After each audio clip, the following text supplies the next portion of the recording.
Hey there, Sharon Horne-Ellstrom here.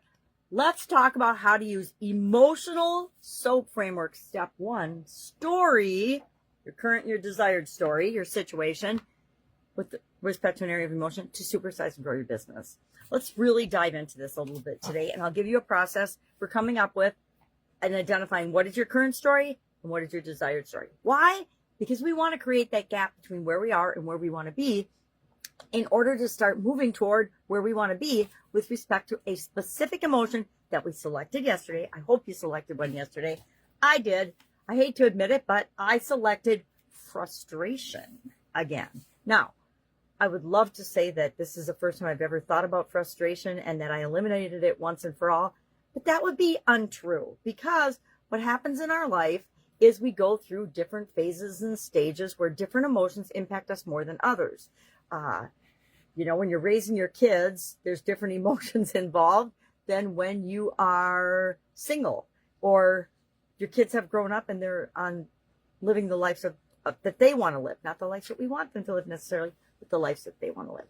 So how do we go about doing this? Why do we want to do this? What the heck is the SOAP framework, and why does it work for us to build and grow and supersize our business? Well, it's a structured, really challenge overcoming or decision-making process. And it's a simple 4-step process that gets us taking action to create what it is that we want. So the first step in doing that, and I'm on the wrong page, is identify our current situation with respect to a particular emotion. So today I'm identifying what causes me to be frustrated. Why does frustration even show up in my life or in my business? And what am I frustrated about? And what triggers it? And I want to just make a bunch of bullet points about that particular emotion. You pick your emotion and describe in a couple of sentences or in a bunch of bullet points. I like to have at least 10. What is frustration? What's my definition of it? How does it show up? What's happening before or during or after my feeling of frustration? What does it feel like to me? Where does it feel frustrated in my body? What's going on outside of my control that might cause me to feel frustrated, etc.? And I've done this exercise before.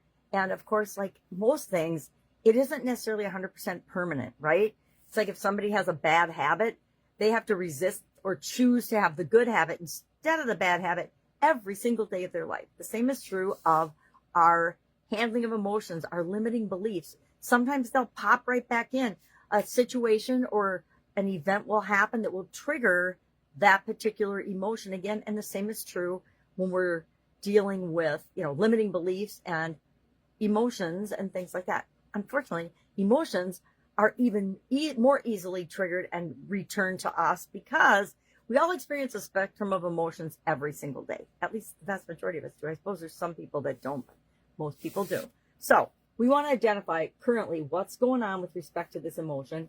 And then we want to look at and do the same thing for what is our desired handling of that emotion look like? What does me not feeling frustrated, what can I replace that with, etc.? And we'll use the rest of the SOAP framework to ferret that out. But first we need to know where we are and then where we want to go. Why? Because that creates the gap between where we are and where we want to go. And once we identify where we want to go and what our desired state is, the universe automatically starts showing us to help us fill in and achieve that, which is very, very powerful. So today, what are we going to do? We're going to take the emotion we identified yesterday, and we're going to say, what's our current situation, our current story? What are the details about how that shows up in my life right now? And then think about, well, what are some of the things that have happened in the past that are causing that to show up? Like, I want to identify, why is it all of a sudden showing up for me again? And I think I know already, but I'm going to still write it down and figure it out. For you, do the same thing with whatever emotion you've selected. And then, maybe it's fear of the competition. That's a really good one with respect to our businesses, because a lot of people overestimate what the competition is even capable of because they've never really researched and identified it. And then what do we want our desired state to be? With respect to competition, I consider competition irrelevant. There is no competition in my mind. Sorry, alarm. All right. Any questions about this? Hit me up and ask. Literally done this tens of thousands of times, this whole framework. So pretty good at helping people with wherever they get stuck in the process and any step along the way. Just ask. Have an amazing day, and I'll, of course, see you tomorrow.